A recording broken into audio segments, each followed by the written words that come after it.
Au fur et à mesure que l'on s'approche du marché, l'enchevêtrement des barques se resserre jusqu'à devenir inextricable.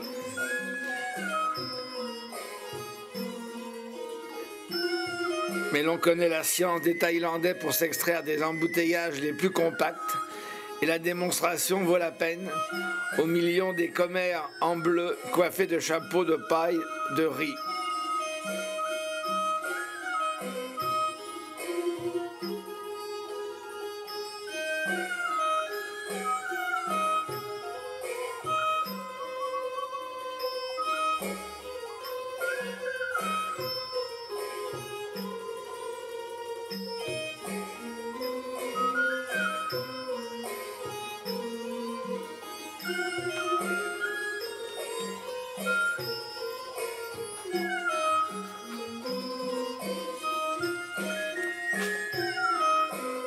Il y a des jolis chapeaux.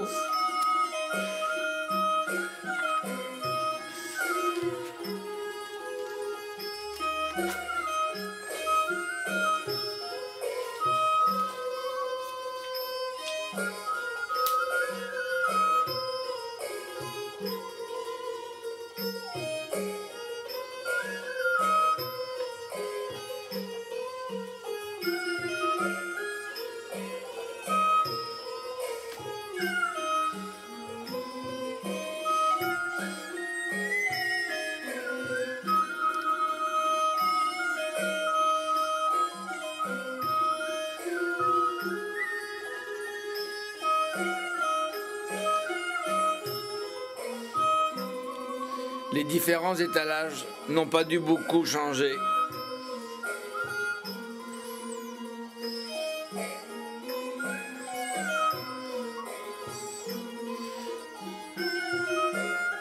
Des splendides légumes et des fruits.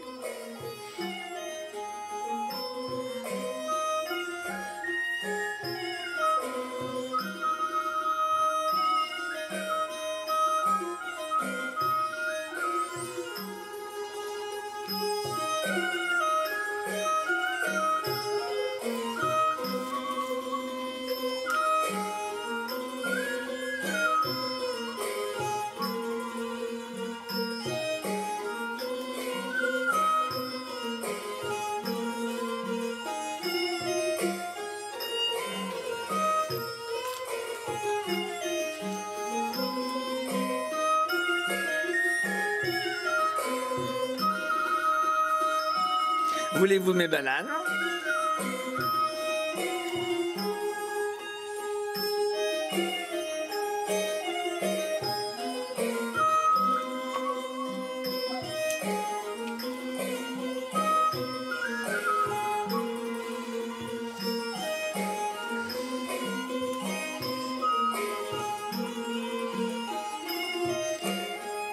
Les vendeurs viennent de fort loin proposer les produits frais, fruits de leur travail.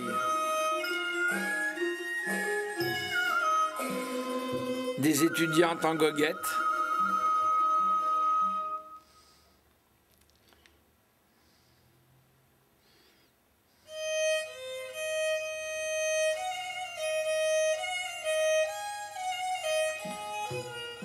Des piles impressionnantes de légumes, de fruits, de pièces de boucherie, de poissons et de fleurs recouvrent les barques à fond plat. Hello!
encore un joli sourire.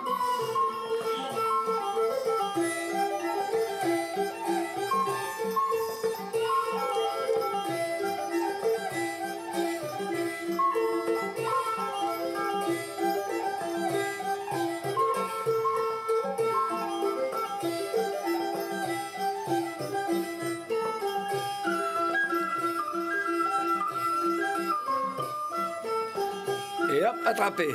Voilà. Et en plus, on vous l'épluche.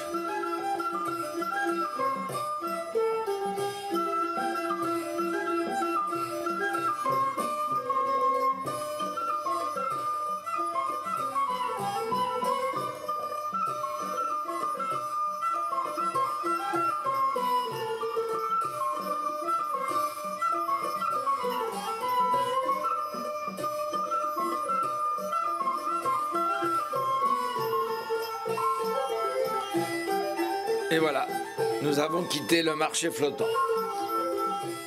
Le marché flottant.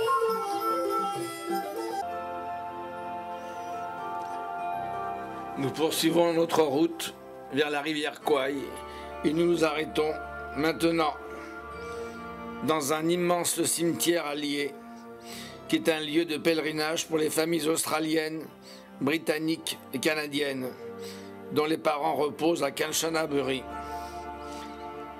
On sait que les Japonais, grisés par la chute de Singapour en février 1942, entreprirent la construction d'une ligne de chemin de fer stratégique de 415 km visant à relier la Thaïlande et la Birmanie en enjambant la rivière Kwai. Ils mirent au travail des prisonniers alliés dans des conditions à la fois atroces et héroïques, admirablement romancées par Pierre Boulle dans son roman. Près de 15 000 soldats furent enterrés.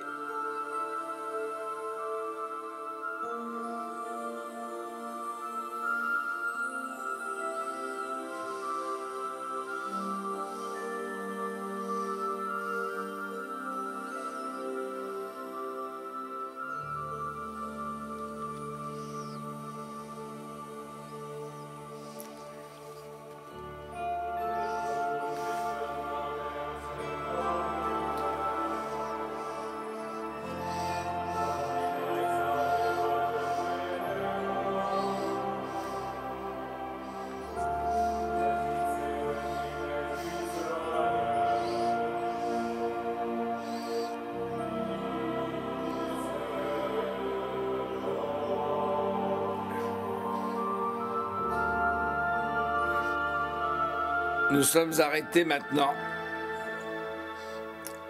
au milieu même de la voie ferrée qui longe la rivière Kwai.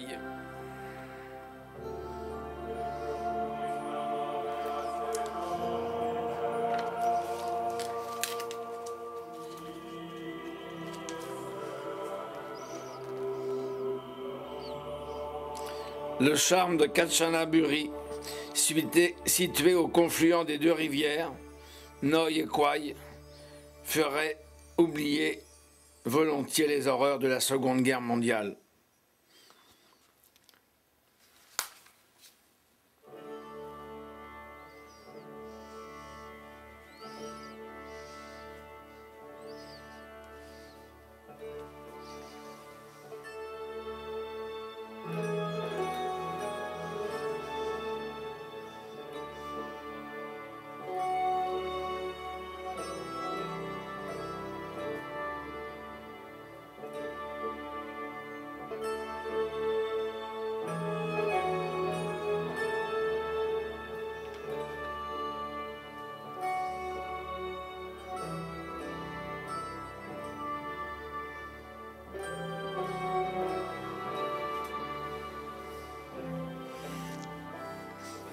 Eh oui, nous sommes au bord de la rivière Kwai.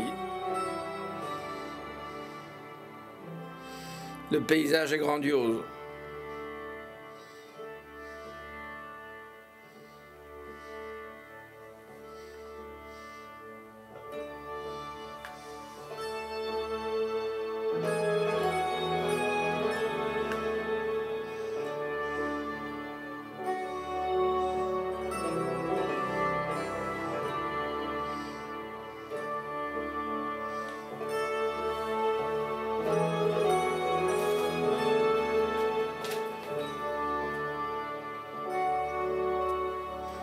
On négocie, ferme.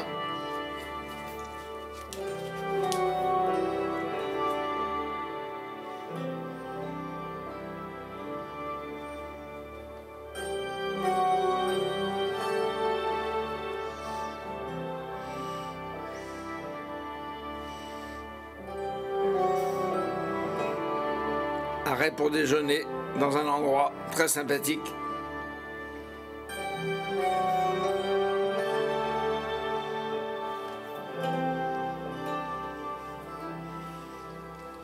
Eh bien, nous attendons le train.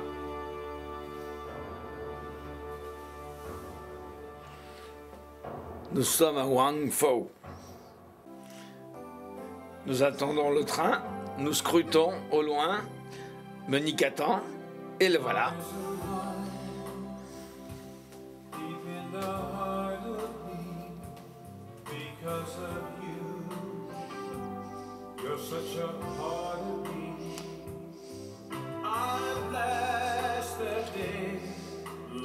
Un système de climatisation étonnant.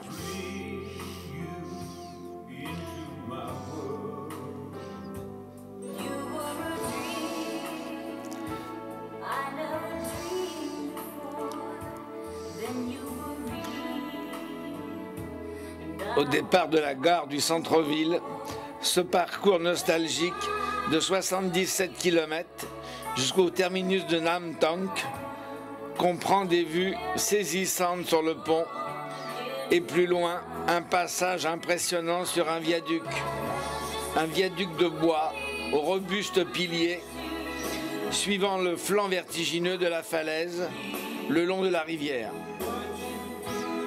Dans un cadre superbe, le tracé a dû être conquis à la main sur la jungle par les prisonniers avant de pouvoir placer les traverses.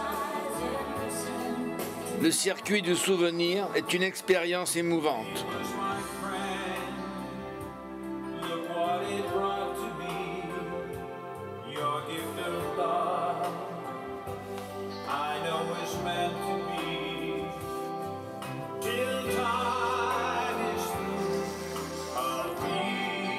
Certaines portions du viaduc, nous passons à moins de 10 km/h.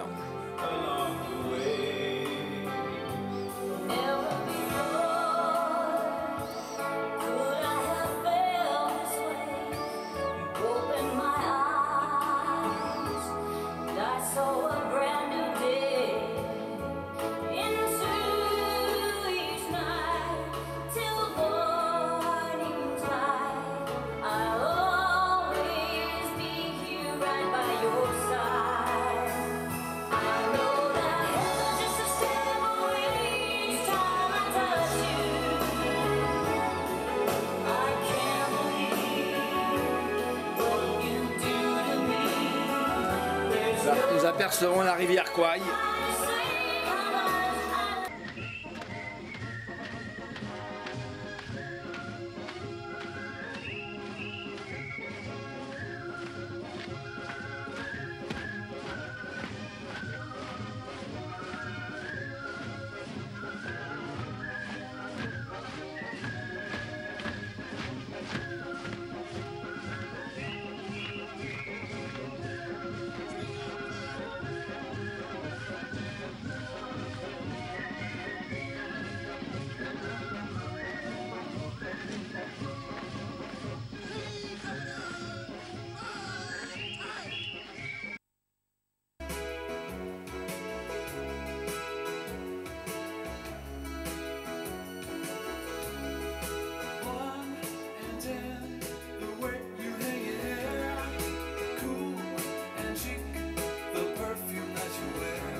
Des souvenirs de la dernière guerre.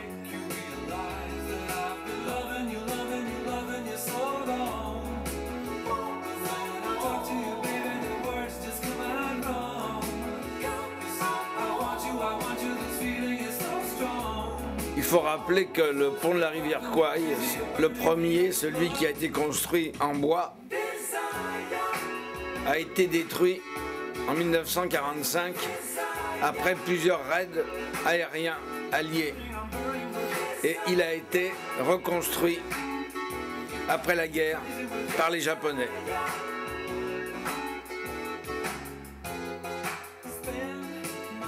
Sans doute au titre des dommages de guerre.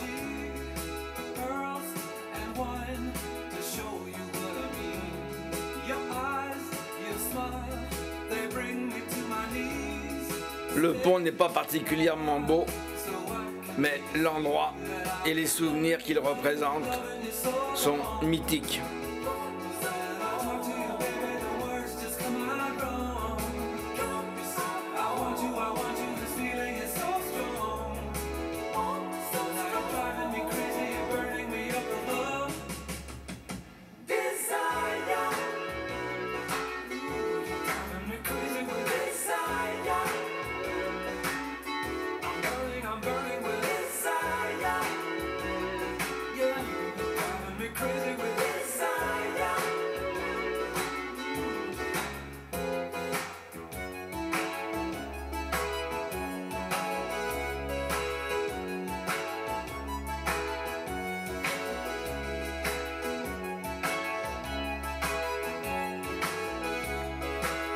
Oui, on se fait quand même un point d'honneur à traverser le pont.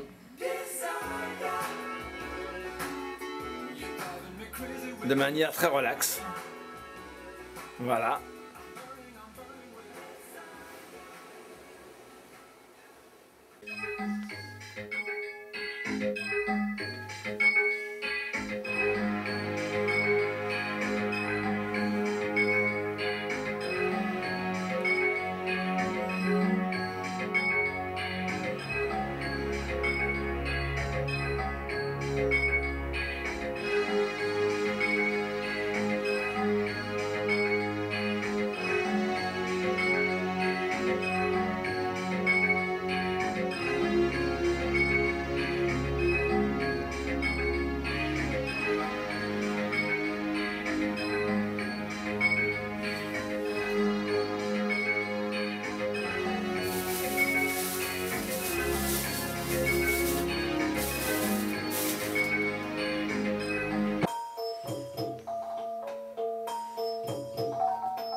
Quelques scènes du petit commerce traditionnel.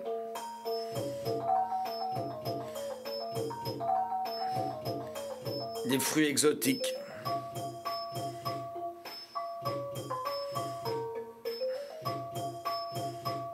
Un pouce-pouce. Bonjour, petit garçon. Au revoir.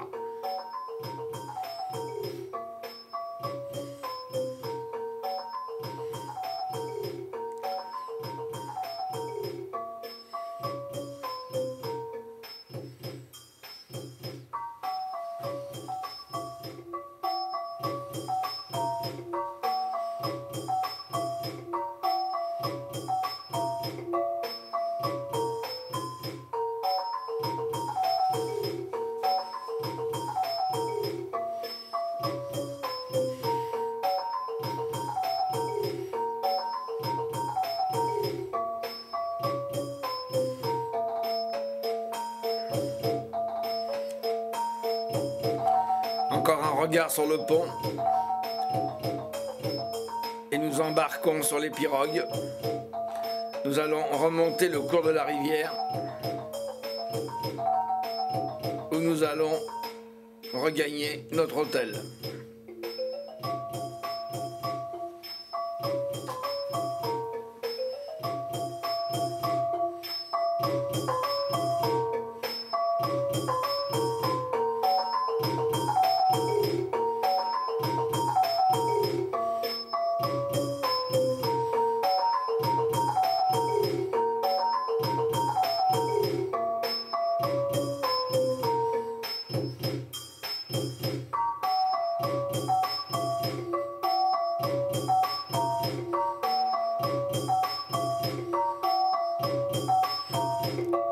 Et voilà, nous débarquons.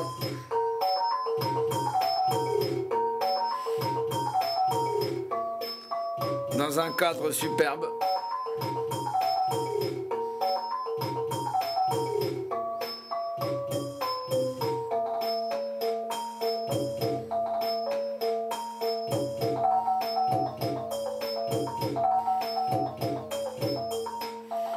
Comme toujours en Thaïlande, les hôtels sont splendides.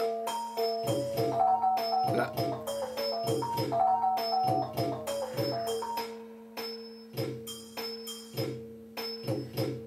Les chambres très confortables et très vastes.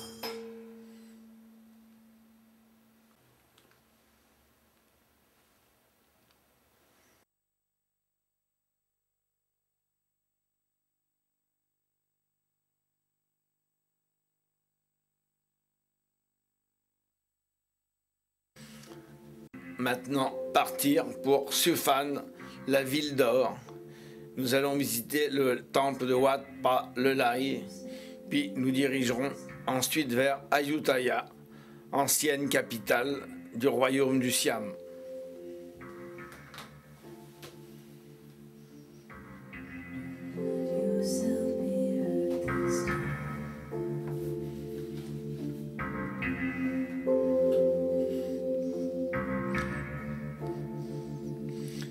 Suphanburi, cette ville prospère qui est située sur la rive est de la rivière Tachin, elle est au cœur d'une grande région productrice de riz et de canne à sucre.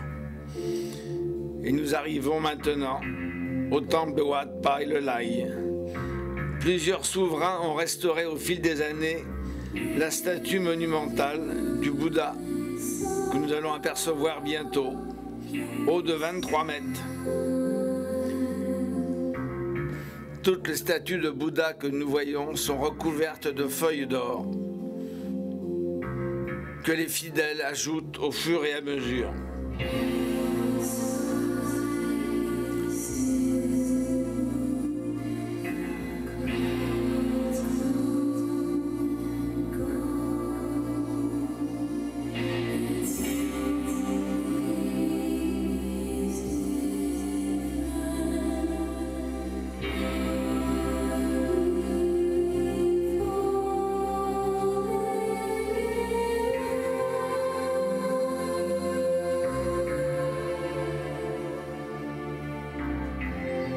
Ce sont toutes les offrandes qui sont faites aux bonzes.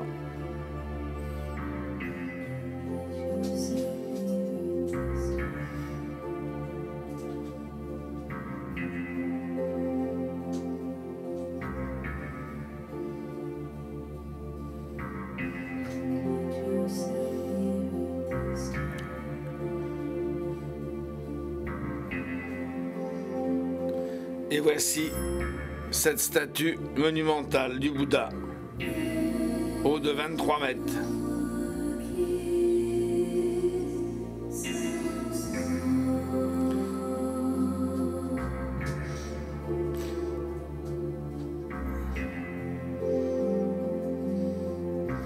Son attitude actuelle n'est pas la même que celle d'origine, la prédication. Le fronton porte les insignes royaux de Ramakat, qui en fit construire le toit.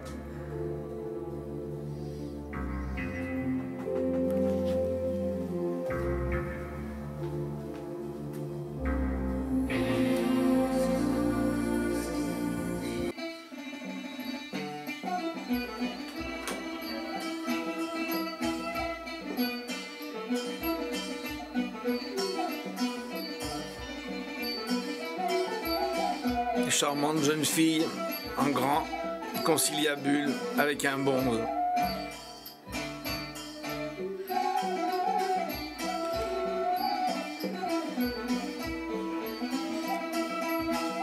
Notre guide maintenant nous indique